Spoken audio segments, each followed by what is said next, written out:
Welcome to the Leaders in Payments podcast, where we talk to C-level leaders from across the payments landscape.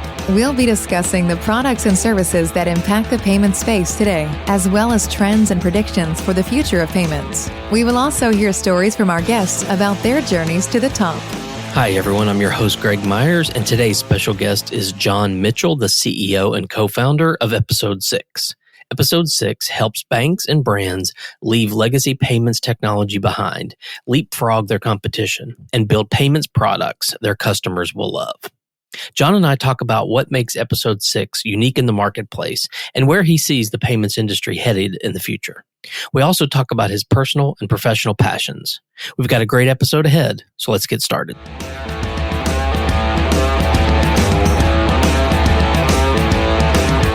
Hi, John. Thank you for being here and welcome to the Leaders in Payments podcast. Thanks for having me. Really appreciate it. Absolutely. Let's go ahead and dive right in. If you don't mind, tell our audience a little bit about yourself, maybe where you grew up, where you went to school, where you currently live, a few things like that. Yeah. I currently live in Austin, Texas, where our company is headquartered, but I grew up in Colorado Springs, Colorado, and I left to come to the University of Texas and have pretty much been in Austin, Texas, in and out of Austin, Texas for the remainder of that time. Okay, great. So let's talk about Episode 6. So tell us what Episode 6 does.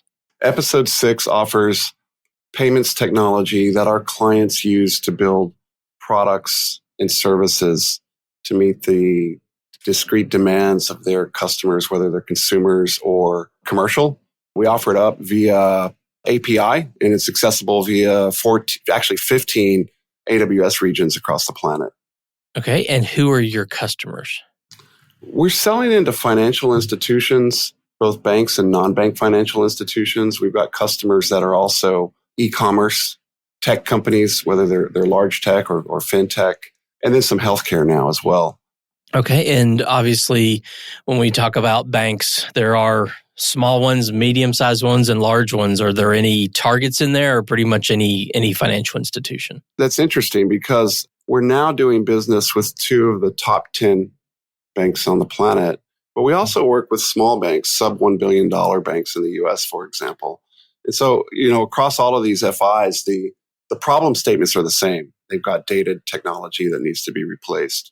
And we offer that either that replacement or that sidecar that can work hand in hand with their existing tech. And so literally, problem statements are the same. The bank's resources and capabilities are quite different. But because of the flexibility of our platform, we fit into really any size FI. And we're working with banks on 4 continents now and growing rapidly. Okay. So if a bank or a fintech integrates your platform, what's typically sort of the path they take to, what's the first product maybe that they launch? There's a wide range of products that are available, and we're actually providing services to support a wide range of products. But what we're seeing a lot now in the market is a need for virtualization of what is essentially a hardened core. And so banks are interested in containing that core and then having a mechanism to virtualize so they can offer up products digitally. And so an example of that would be virtual accounts. Large banks are looking for a platform that can support their virtual account requirements so they can meet the needs of today's customers. And then also B2B payments, particularly around virtual cards within the card schemes, MasterCard and Visa. Huge opportunities. We've done some very large deals in that area as well. And so I think that those are probably the 2 areas that seem to be the hot picks at the moment. We've been doing this since 2015, and there seems to be changes over time. But right now, that's what we're seeing a lot of. Okay. And what would you say makes Episode 6 different or unique in the market? I think there are a lot of things. When we put this together, we had tremendous experience around payments, particularly in the space or the section of payments that we operate in. And so we built a platform that not only could do everything that we couldn't do in the past, but it could be changed, it could be altered, augmented. And so as the payment space adopts new forms of payments, and that rate of change is accelerating, our platform can keep up with it. So our clients are able to not only get what they are interested in doing on day 1, but when day 2 and 3 roll around, they're able to make adjustments very quickly oftentimes without their IT departments. That's a big shift compared to what's generally in the market. And then I think when you add in the fact that we're just using this sort of highly configurable mechanism that can operate anywhere on the planet, that's a differentiator as well. So, for example, we're processing revolving credit with the same system in Vietnam, UK, Hong Kong. That's a big differentiator. It makes it easier for our international clients to actually grow from one region to another. I keep consistency across their product sets. Some examples, there's quite a few more, but we might not have time to go into all of it. Okay. And when you go to market, how do you typically do that? Do you have a direct sales team? Do you go through partnership channels? How do you go to market? We've leveraged partnerships as a startup. It's fairly difficult to have enough salespeople to actually take an enterprise class system to market, especially one that's brand new.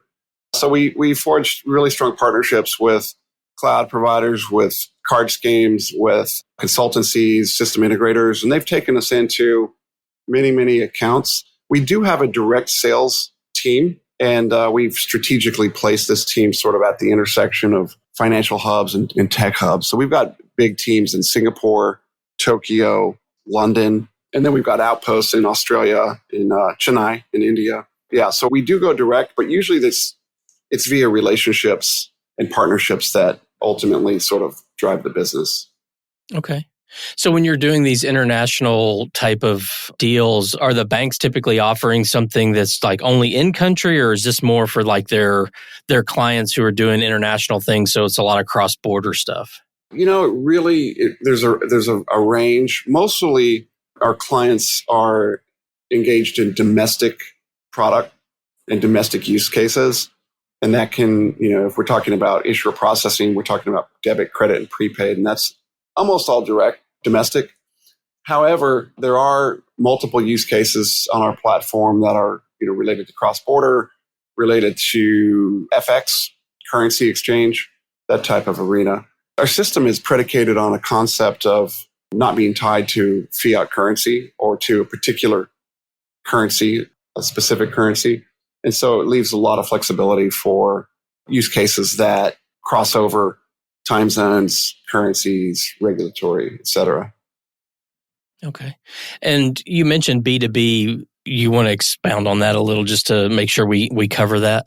Much of the B2B infrastructure is built based on requirements that really aren't existent anymore. It's dated, just similar to what I mentioned earlier about core infrastructures at financial institutions.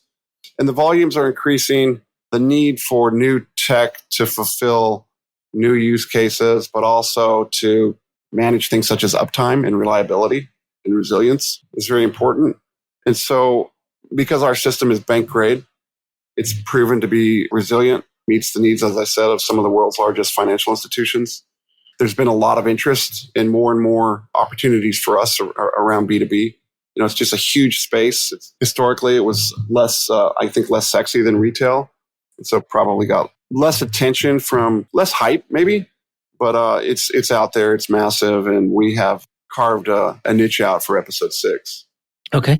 Well, let's talk about the payments industry as a whole. Where do you feel like the industry is headed, say, in the next 3 to 5 years? I think there was some turbulent times over the last couple of years, and that was preceded by just an insane bull run. And I think things are starting to normalize now. I expect over the next several years to see more M&A, more consolidation in the industry, and also just a complete shift in movement. Everything will need to be real time. There needs to be more seamless technology to provide some of these new applications at scale. So I think that, I don't think the product sets we'll see dramatic shifts. We'll see dramatic shifts in the infrastructure, and then also who's providing that infrastructure. Okay. Are there any specific trends within financial institutions that you guys are keeping a close eye on? Well, we work with FIs every single day, and so we're sort of immersed in it. I think in the late 2010s, there was this whole idea of replacing cores, and I think there's a understanding now that that's not easy and it's probably not achievable in the next many years, and the costs are prohibitive and the resource requirements and the risk is just something that a lot of FIs don't have the appetite to undergo now. Some do, but I think on the larger scale, there's more of a desire to do what we were talking about earlier in this conversation, which is to contain the core and to provide a mechanism to digitize. And so how do you do that seamlessly? And that's what episode 6 provides. Right. And you mentioned maybe an increase in M&A coming up, or maybe we're starting to see that. Any thoughts on how that would affect your business? Do you see competitors combining, or are you thinking these are more kind of pure play payments companies? Given the challenges that some of the smaller companies face related to financing, that there will be buying opportunities for larger entities. I do think that not all companies are equal, and so the strong will survive, obviously. And so we think that the landscape will change. We'll still be out providing bank-grade resilient infrastructure. But I think where things are at now, the obvious next move is M&A. And we're seeing some of that in the market. Okay. All right. Well, let's switch gears a little bit and talk about you. So tell us about your journey to your role there. Maybe talk about what you did before co-founding the company and a little bit about your background.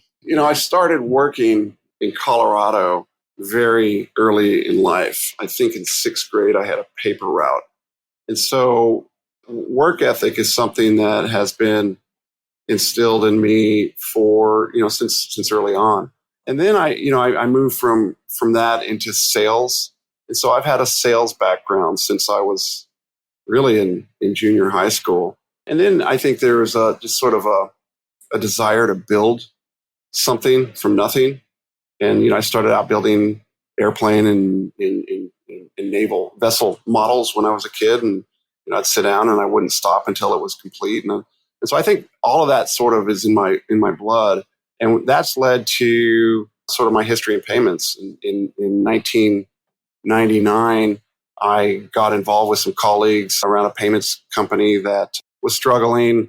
I ended up paying their payroll, and I liked the idea, just thought it needed some tweaks. And so jumped into that and helped to redirect that business, and eventually became one of the largest prepaid processors and program managers on the planet in the early 2000s.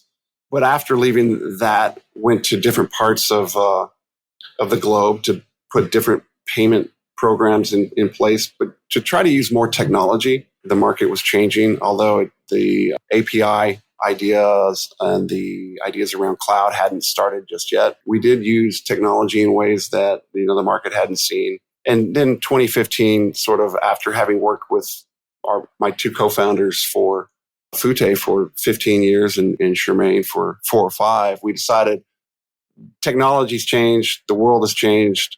Why don't we start from scratch and build something that will do everything that we wanted to do? So we decided in 2015 to put this together and spent a couple years building an enterprise class platform, and then took it to 2 very large referenceable accounts early on. We were fortunate enough to sign them. One was HSBC, one was Japan Airlines. And so we started off with just 2 huge accounts, and then that's sort of developed and led to where we're at now. Okay, and I'm sure people are wondering what the name Episode 6 means. So maybe can you explain the name? Yeah. So when we started the company, sitting on my back porch in Austin, Texas, and we just started talking about what do we want to do next? How many ventures have we been a part of? If we come together? And this was our 6th episode in the aggregate. And so we just thought about episode 6. We actually looked up the domain and it was available, and we grabbed it and paid some online company and some kid in Indonesia $39 to get a logo. And, we started with episode 6, but that was the origin. Okay. So were any of your backgrounds in sort of serving the financial institutions, or was that a new market that you had to break into? That was a new market. Yes. And we broke into it. We just broke into it. So I want to tell you that we plan to do a business with the 7th largest bank by assets on the planet, but that probably was not our original design. Our POC was with a sub of a French bank in a French territory in Tahiti, actually. And so that sort of put us into the banking space from day one. And then when you work in the in the banking sector, one thing leads to another. Suddenly we're selling into other big banks in Hong Kong, and that leads you to Singapore and London, New York. So we've just been immersed in the space for 9 years now. We just celebrated our 9th anniversary. That's awesome. Congratulations for that. That's any startup that can make it 9 years is no longer a startup, in my opinion. That's right. So. We're a scale up. That's right. And we're and things are going well right now. We're very fortunate. I believe in perseverance and hard work, and that's what we've done. We haven't shifted. We've been focused on the same thing for 9 years, and we're going to continue to do so. And every day we get stronger, and reputation's building, and our platform's highly performant, so it's very well reviewed, and things are just looking up for this company. And so super excited about where we're at right now. Great. Well, what are some things you're passionate about? Maybe one work-related passion and one personal passion. I'm passionate about winning. And what that means is that when we go into a scenario where perhaps we're the underdog, I don't believe in that. I believe in, yes, we can, and let's go get it, and let's do this. And I know those are all just crazy cliches and meaningless, mostly on the surface. But I don't believe in no-win situations.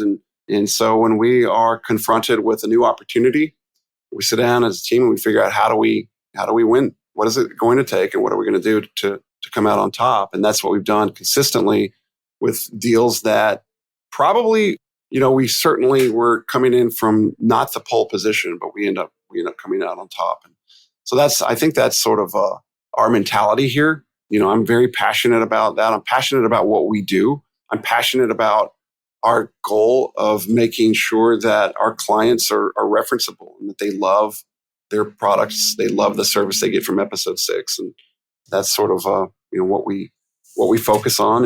And we've been fortunate. My personal life, which, heavy work in the work-life balance as you build a company. I'm passionate about stopping and smelling the roses. And so often in so many business trips where, maybe we land in Tokyo and we look around, but we don't know where we're at, and we leave, and we're in a great city and didn't get to really experience it. That's happened over and over and over and over. I know that's pretty common within business travel, but I want to understand where I've been, what I've seen, want it to resonate. So I'm very passionate about sort of stopping and just sort of inhaling and seizing the moment. So also passionate about sports. That's a pastime. And watching the Olympics now, it's just been a great Olympiad. I'm just really into it. So those are some of the things that I'm passionate about. Okay, great.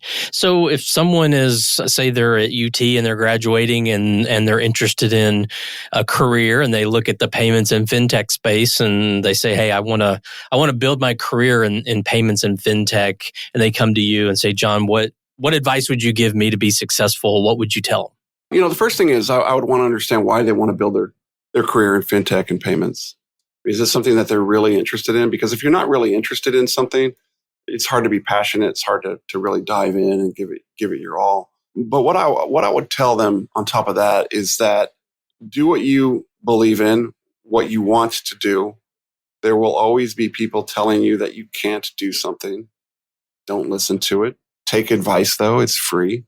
And make decisions that are going to help you get to where you want to be from a professional standpoint.